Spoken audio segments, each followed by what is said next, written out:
How do we take profit, become purposeful and intentional in serving and being a blessing to other people?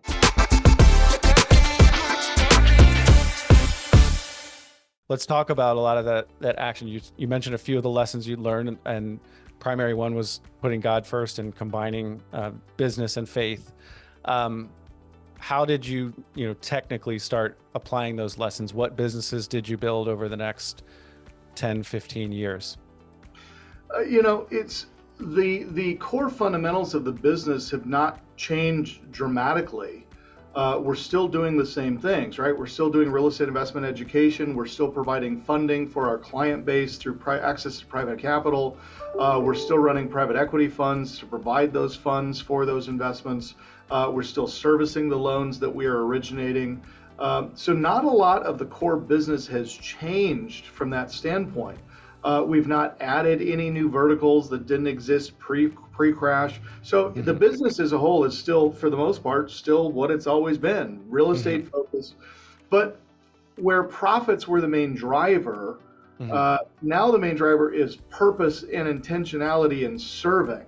So it's a service-led mentality where my desire for anybody that comes in our organization is to serve them in a way that will be meaningful and impactful for them, their business, their family, their desired outcomes.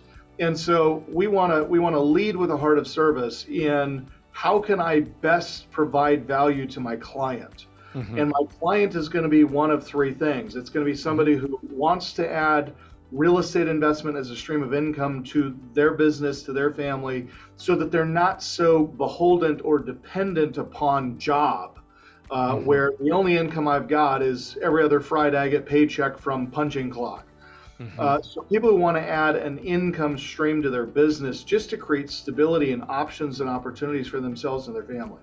The second person that's coming to me is an existing real estate investor who's done a few deals, but now wants to add systems and strategy and software to scale that side of the business. So I want to get bigger. I flipped a couple of houses. I've made 50 to 100 grand, but I'd like to scale it and potentially make real estate my full-time endeavor. So that's client number two.